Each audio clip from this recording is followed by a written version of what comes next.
নমস্কাৰ এটা নতুন ভিডিঅ'লৈ সকলোকে স্বাগতম জনাইছোঁ।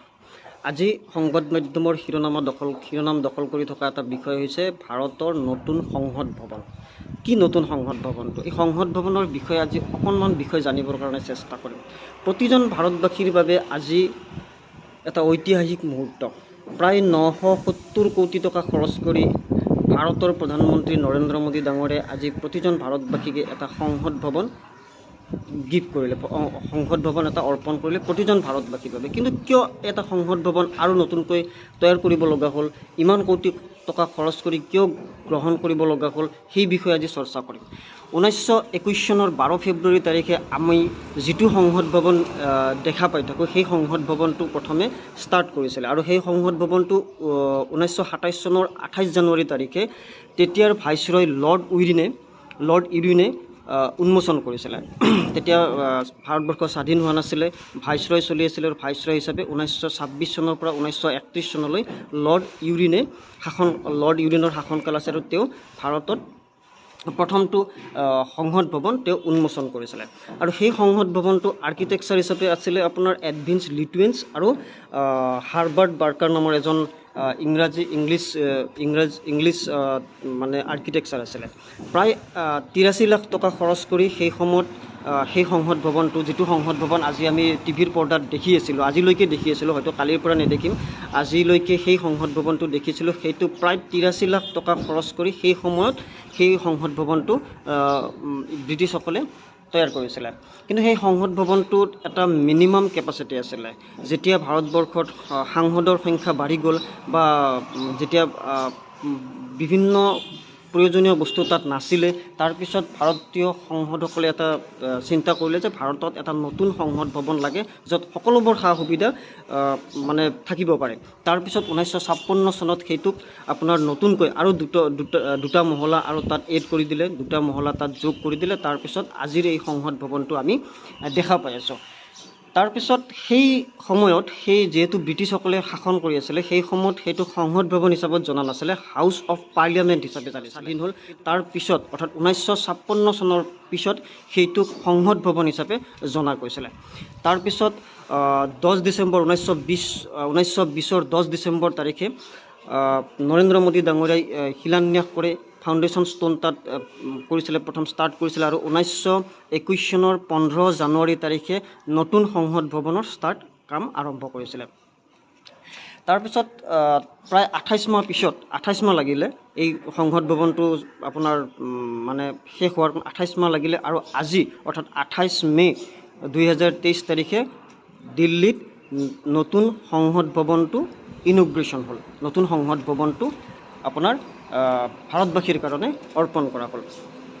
এই যিটো নতুন সংসদ ভৱন, এই নতুন সংসদ ভৱনটোত এনেকুৱা কিছুমান টেকন'লজি তাত ইনভলভ হৈছে, এনেকুৱা কিছুমান টেকন'লজি তাত এড কৰিছে যে 22টা সংবিধান স্বীকৃত ভাষাত, যিকোনো এটা ভাষাত যিকোনো এজন সাংসদে যদি কথা কয়, বাকী সাংসদসকলে, যিকোনো এজন সাংসদে এই ভাষাটো সহজে ট্ৰান্সলেট কৰিব পাৰিব। এতিয়া এজন অসমীয়া সাংসদে যদি অসমীয়াত ভাষণ দিয়ে, যদি দক্ষিণৰ কোনোবা এজন সাংসদে সেই ভাষাটো বুজি নাপায়, তেওঁ সহজে সেইটো অনুমান কৰি ল'ব পাৰিব। অৰ্থাৎ অসমীয়াত ক'লেও তেওঁলোকে তেওঁলোকৰ যি ভাষা থাকে সেই ভাষালৈ তেওঁলোকে সহজে অনুবাদ কৰি এই কথাটো বুজিব পাৰিব। তাৰ উপৰিও যিটো অত্যাধুনিক CCTV কেমেৰা তাত এড কৰিছে। তাৰপিছত আপোনাৰ ফায়াৰৰ যিটো সুবিধা, ফায়াৰৰ অত্যাধুনিক সুবিধা তাত বৰ্তমান যিটো নতুন সংসদ ভৱন আছে তাত এড কৰিছে। এই সংসদ ভৱনটোত যিটো নতুন সংসদ ভৱন তাত দিল্লীত যিটো আজি ইনগ্ৰেশ্যন কৰা হ'ল, এই সংসদ ভৱনটোত আগৰ যিটো সংসদ ভৱন আছিলে তাত আমাৰ বিভিন্ন দপ্তৰৰ যিবিলাক হেড অফিচ আছিলে, সেইবিলাক বেলেগ বেলেগ ঠাইত আছিলে, একেলগে নাছিলে। এই সংসদ ভৱনটোত প্ৰায় 120টা অফিচ একেলগে থাকিব।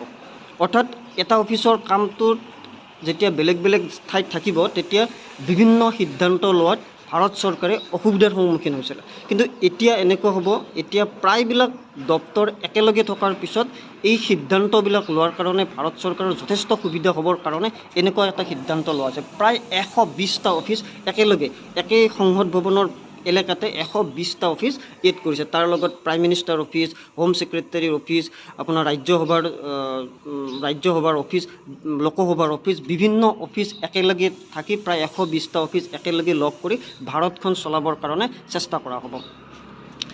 এই যিটো নতুন সংসদ ভৱন আজি ইনগ্ৰেশ্যন কৰা হ'ল, এই সংসদ ভৱনটো চেণ্ট্ৰেল ভিষ্টা প্ৰজেক্টৰ অধীনত ভাৰত চৰকাৰে কৰিছে। চেণ্ট্ৰেল ভিষ্টা প্ৰজেক্টৰ অধীনত ভাৰত চৰকাৰে এইটো ভাৰতবাসীক অৰ্পণ কৰিলে।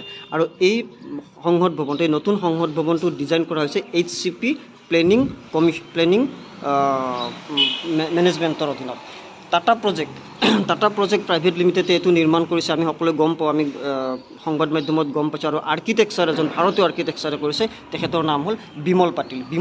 প্ৰায় ব্ৰিটিছসকলে কৰিছিলে, কিন্তু এতিয়া ভাৰতীয় এজন আৰ্কিটেক্সাৰ বিমল পাটিল, তেওঁৰ আৰ্কিটেক্টৰো নতুন সংসদ ভৱনত আসনৰ সংখ্যা যথেষ্ট বৃদ্ধি কৰা হৈছে। পুৰণি যিটো সংসদ ভৱন আছিলে তাত ৰাজ্যসভাৰ শাসন আছিলে 243খন, আৰু নতুন সংসদ ভৱনত ৰাজ্যসভাত থাকিব 384খন।